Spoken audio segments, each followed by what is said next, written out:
The all-new 2023 Honda Accord. What's going on, everybody? Welcome to the video. I hope you're having a fantastic day. Today I'm at Route 23 Honda in Pompton Plains, New Jersey, and we're taking a look at the all-new 2023 Honda Accord in the fully loaded touring hybrid trim. In the last 2 years, Honda redesigned the Accord, CR-V, HR-V, Pilot, and the Civic.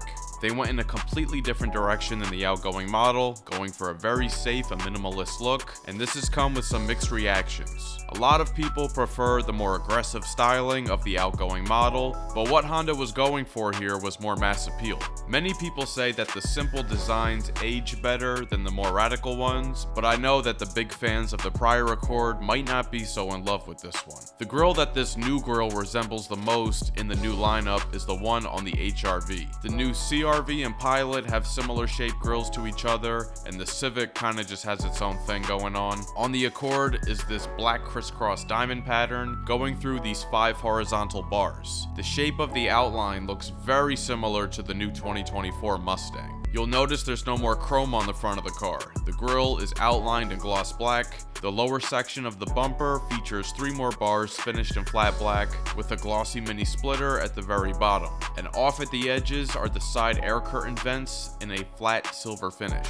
There's no crazy creasing or flowing lines on the bumper, it's just very smooth and clean. The full LED headlights do match the rest of the lineup. There's 3 sections of the main part of the housing. The 2 outer bulbs serve as the low beam and the middle is your high beam. The insides of the housings are blacked out, giving it a very modern appearance. The daytime running lights are sharp looking, running across the top edge and also double as the turn signals. Coming up the side of the car, LED turn signals are also located on the mirrors. The side profile of the car is also toned down quite considerably. All the flowy sharp creases are gone, and instead is just this one subtle fading line coming from the front fender and fading back into the quarter panel just before the taillight. The window trim is chrome up top with this kinked bend that ends just at the edge of the quarter window. The B-pillars are finished in gloss black, and all the gloss black finishes instead of flat black give the car a very luxurious feel. There's a flowing line at the bottom of the doors that starts in the front bumper, continues after both front and rear wheels, and into the rear reflectors in the bumper. All of the bottom edges of the vehicle have that high-end gloss black finish. These wheels are a multi-spoke, 2-toned, machine-finished, 19-inch alloy wheel exclusive to the touring trim. And the tires it's riding on are 235/40 Michelin Radial X all-season tires. The rear of the car is the one thing I think everyone agrees is better than the old one. The Accord finally has full LED taillights and turn signals. The housing stretches the entire width of the rear and just looks very clean and futuristic. They remind me a bit of the Lincoln Aviator, which I don't think is a bad thing at all. The bumper is very smooth with only 2 integrated reflectors and nothing else going on. At the bottom is a nice upscale looking strip of gloss black. There's no visible exhaust because it's a hybrid. To the left is the Accord badge and its new font, and hybrid and touring badges to the right. The trunk has 16.7 cubic feet of space, and the trunk lid is weighted so it'll go all the way up on its own when opened. And a quick shout out to this video's sponsor, CarCover.com. They're offering all my viewers 15% off everything on their site, including this heavy-duty 5-layer weatherproof cover for your specific make and model with my custom link down in the description. Using the link will automatically apply the discount. Taking a look under the hood here is a 2-liter direct injection 4-cylinder engine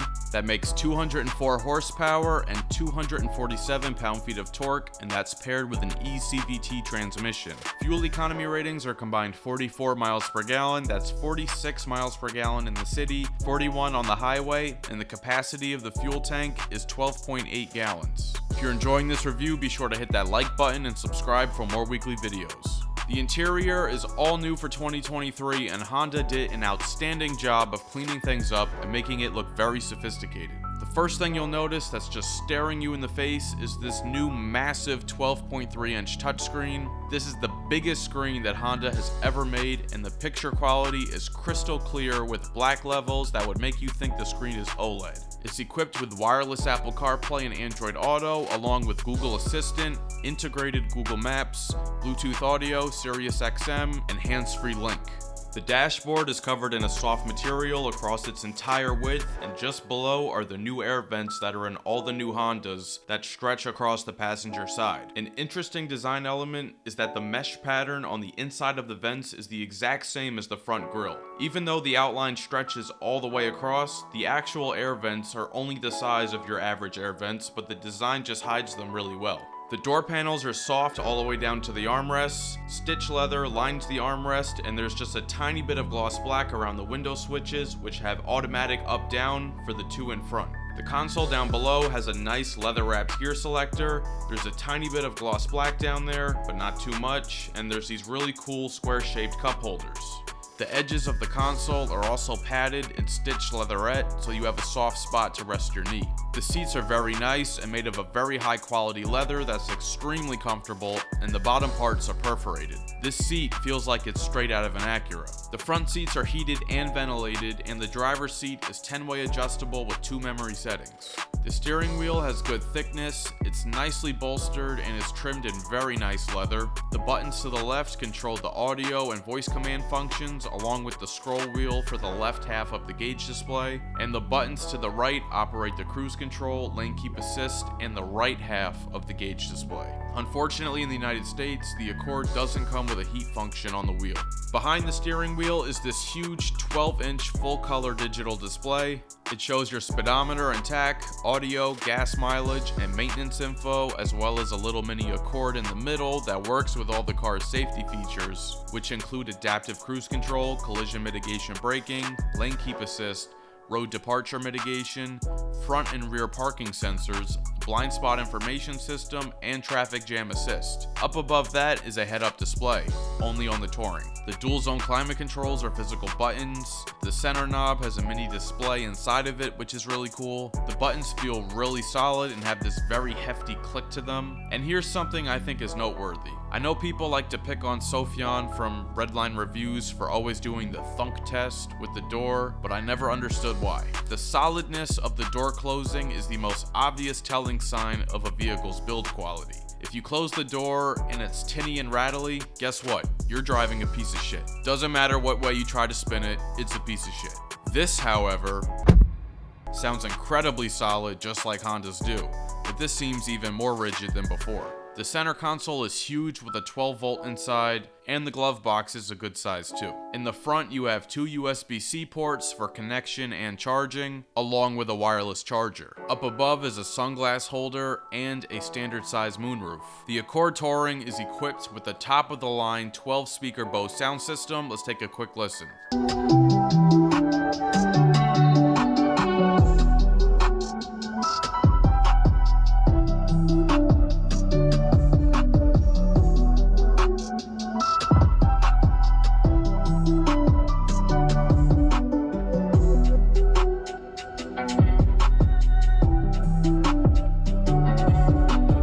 This has a special surround stage and center point spatial audio function that lets you tweak the acoustics and the ambience of the sound in different areas of the car. I'm personally not a fan of spatial audio, so I always have it off.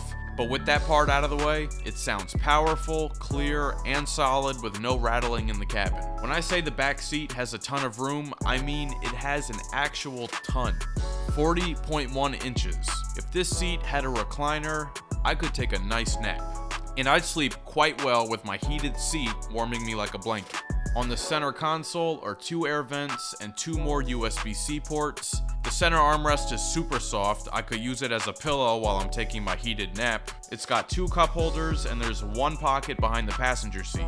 The rear door panel is soft touch on the entire upper. Lower trims do not have this, which is a letdown, but the Touring trim most definitely should. MSRP of this Honda Accord Touring Hybrid is $39,440. Big thank you to Route 23 Honda for allowing me to come out today to show you guys the new Accord. They're located on Route 23 in Pequannock Township, so stop by if you're in North Jersey or the New York City metro area. Let me know your thoughts on the brand new Accord down in the comments. If you enjoyed this video, please share with a friend and subscribe. It'll really help the channel grow. And hit the notification bell so you don't miss any new videos. And also let me know what vehicles you want to see featured on the channel next. Thanks for watching. I'll catch you guys later.